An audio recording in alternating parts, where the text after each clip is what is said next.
Good morning and welcome back to school. I hope everyone had a good 2 weeks off and are ready for some great learning. We got lots to do between now and the end of the school year. Let's get our day started by standing for the pledge to the flag, and it's Tuesday, so we don't have a song. I pledge allegiance to the flag of the United States of America and to the republic for which it stands, one nation, under God, indivisible, with liberty and justice for all. All right, let's see here. Oh gosh, do I not have a menu? I don't think I've got a menu. All right, so lunch is a surprise today. We will figure that out. They've been trying to kind of get things back on track too, but I'll figure that part out for us. And let's see who's celebrating a birthday. I do want to repeat a couple of birthdays that we had when we had our big morning meeting on the last day of school. It was so cool to have you guys all back together in the gym. But Stefan Spillman celebrated a birthday over Christmas break, and so did Ryan Moat, and they didn't get to be with us that day. So Miss Hall and Miss Linton both celebrated birthdays on Sunday. And then let's see, Veronica Kudrick had a birthday on Sunday, and so did Tyson Wright. So did Mahari Davis. Mahari's was yesterday, and then today is Paisley Durham's birthday and Milani Alexander's birthday. It's also David Babchinik's birthday. All right, let's see if we have any half birthdays. Let's see, Cameron Davis, Dakota Taylor, Christopher Levi Beavers, and no, not Christopher, he isn't yet. So really our half birthdays were Cameron Davis on the 1st, and then Dakota Taylor yesterday. So come and see me at lunchtime. We'll get birthday treats, and I'll get those made up for you, okay? All right, our attendance on that last day of school was 93.2, but 5th grade won our monthly competition, and they'll be dismissed first because they also had the highest attendance that day. And then Lee and Perkins were our only perfect attenders. Remember that if we get 96% attendance, another grown-up dresses up. 97, we do something cool with you guys, like we've done Hat Day, and we've done, what was the other thing we did? Maybe Pajama Day? Did we do that one? And then remember at 98 will be Pajama Day. That's what I've said, because remember the last 98 was something else that we did fun. I can't remember. But if we do another 98, it was costume day for everybody. That's what it was. But so the next 98 will be a pajama day. So let's get that 98, okay, guys? All right, our manner of the week this week is don't ask for things, wait till they're passed, okay? So, it's nicer to say, wait until they're offered is what it's supposed to be. So if you see candy at somebody's house, you don't say, oh, can I have a piece of candy? You wait for them to say, would you like a piece of candy, okay? Teachers, if you would, please remember to take a minute to look at your mission and your goal with your boys and girls, and remember that here at Red Oak Elementary, our mission is to have academic excellence, a nurturing environment where everybody feels safe, and we want to be preparing for life by knowing our passion and our purpose, okay? And just a really quick reminder, boys and girls, that the reason that we ask you to sit apart in the cafeteria doesn't really have anything to do with germs. It has to do with filling up the whole cafeteria. So if you remember before COVID, just happened to be that we would put 2 grade levels in the cafeteria at the same time.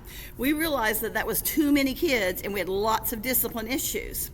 So when we went into COVID, we did it for safety. But now that we are completely out of that, or pretty much out of that, but it's cough and flu season, all that kind of jazz, so we still want to follow, want to cover your mouth when you cough and sneeze, all that good jazz. But we are having you still seat apart because it gives you more space. And it also gives you time, or gives you a way to spread out across the whole cafeteria so the noise isn't just in one place, so you don't get in as much trouble, okay? So I wanted to explain that because it doesn't have anything to do with COVID. It has to do with using the whole space. There's no sense in all of you sitting in one tiny little place when you can spread out through the whole place, okay? Just wanted to make sure we let you know about that. And your teachers are going to do a reteach today about hallway behavior and about cafeteria and bathroom behavior, because after 2 weeks, it's hard to remember all of that good jazz, okay? But a couple of things I want you to remember is that our hallways are always silent places, so we want to make sure we do that. And then we want to make sure that at lunchtime we're staying in our seats. If you need something, just ask for it, okay? Raise your hands for that.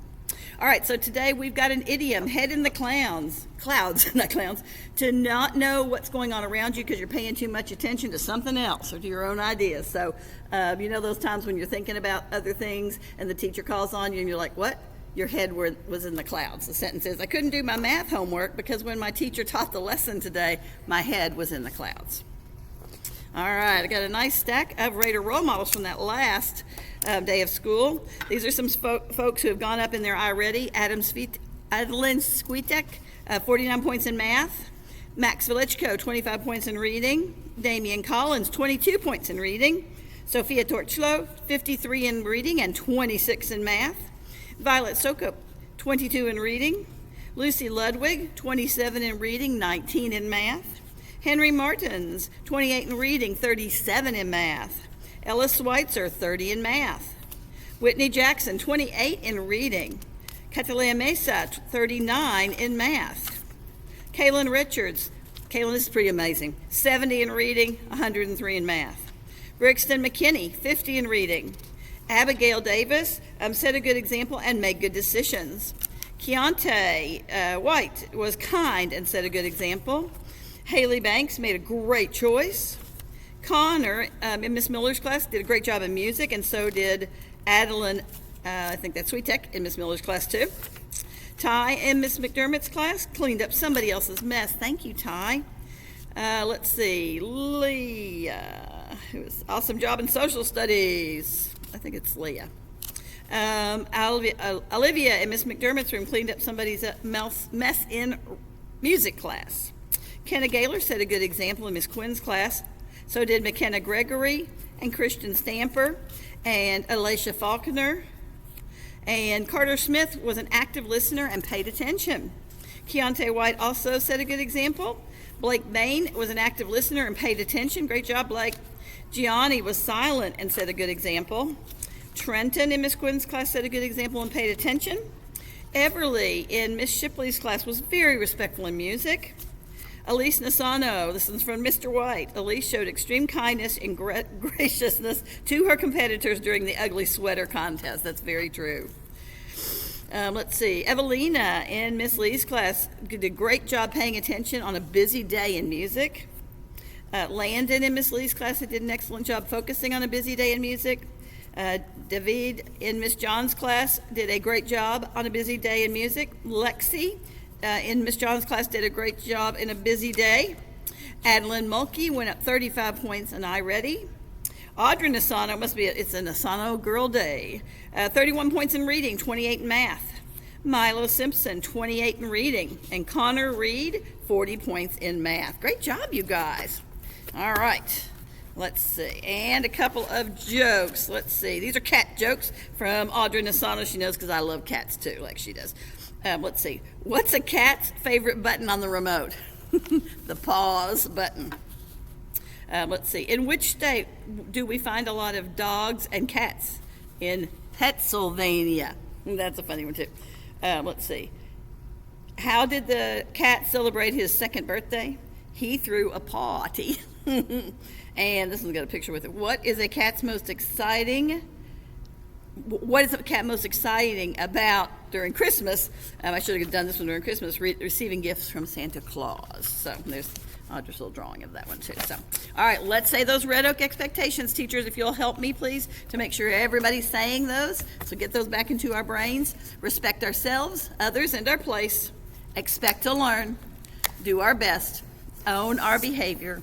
Always treat others the way you want to be treated, and know we can. It's super important to me that you keep your hands and your feet to yourselves, that you are always kind, and that our hallways and our bathrooms are silent places. Let's remember and really be focusing on the always kind. During December, we had several folks who were just kind of saying not nice things. Remember, we had this one, we called it our Fred Talk. Remember that if you are teasing someone and they're not laughing, then it's mean, okay? So that's real important for us to remember. Have a great day. Do your work. Get back on track for us, and do it well. And then we will see you guys in the morning.